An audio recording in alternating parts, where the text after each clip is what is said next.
Steve Kim for UCN Live. I'm here with Tom Loeffler, Managing Director of K2 Promotions. Tom, this is interesting. For a fight where you're not going to be selling a lot of seats, it's a small room in Monaco, you put in the frequent flyer miles for this press tour. Well, Gennady does things in the ring that are unprecedented, the way he knocks people out, and I try to do things out of the ring to keep his momentum going. So this will be the 5th press conference in 5 different countries. We did one in Monte Carlo to announce the fight. Then he went to Kazakhstan. He had 2,000 people show up in Kazakhstan. Then he went to London, it was Martin Murray's hometown, to promote the fight there.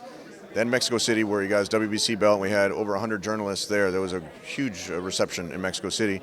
And then now here to cap off the tour in his adopted hometown of Los Angeles. And so we're really excited about it, and that's really part of the plan of building a global star.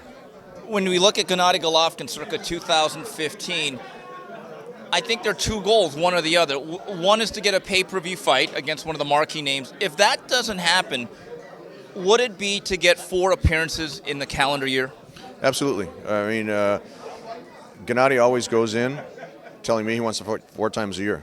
He wants to stay active. He wants to make up. He had a couple years where he had the promotional issues in Germany. He wants to make up for some of that lost time. And now he's clearly established himself as the best middleweight. It's just a matter of getting one of those, quote-unquote A names in the ring. So him and, Gennady and Abel are focused on Murray. It's my job to look forward, to play chess. With the Rubio fight, he becomes a mandatory for the WBC champion.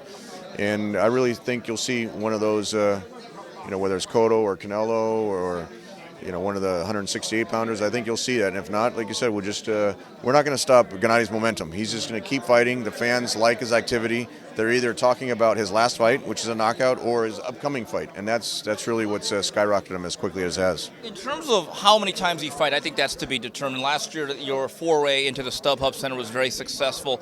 This fight will be your annual foray into Monaco. Will that continue on into the future, fighting in Monte Carlo once a year?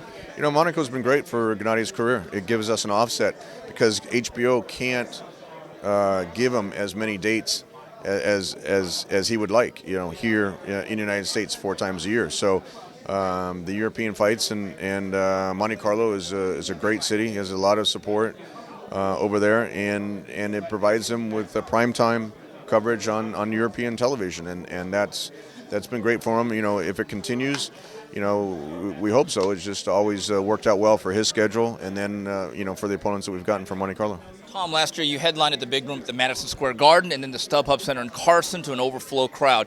Where do you envision placing him this year in the United States? Not only an overflow crowd, it's a record-setting crowd. I think he sold twice as many tickets as Chavez did at the StubHub. That's not a knock on Chavez, but people really turned out to see him fight, and they wanted to see excitement, and they wanted to see a knockout, and that's what he got. And we're just going to go into bigger venues now. We'd like to bring him, if everything goes the right way in Monte Carlo, we'd like to bring him to Los Angeles and do a big fight back here to build on the momentum that he had from the StubHub Center. Do you see any other markets such as Texas or Chicago that you feel as though may fit with Golovkin? Oh, absolutely. It's we focused on New York originally to build him because it's the media capital of the world. Fighting in Madison Square Garden really catapulted him on the worldwide stage.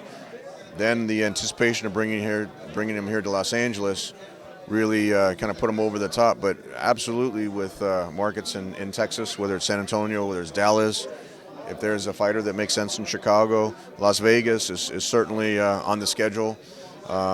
Richard Sturm of the MGM really has been supportive and is looking to bring a fight with Gennady to Las Vegas. So there's a lot of markets that he hasn't fought in, and the great thing about Gennady is he doesn't care where he fights. He fought so many places in his amateur career.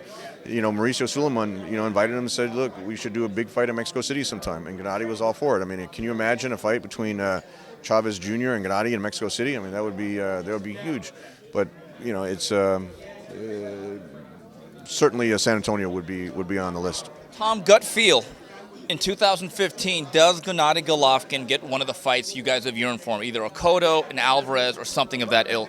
I think so. At this point, people start running out of excuses, and Gennady brings enough financial and marketing strength with him that the excuses just don't exist anymore. So I really think that you'll see 2015 as that breakout year with a big name opponent. All right, that's Tom Loeffler, Managing Director of K2 Promotions, and Gennady Golovkin. This is Steve Kim for UCN Live.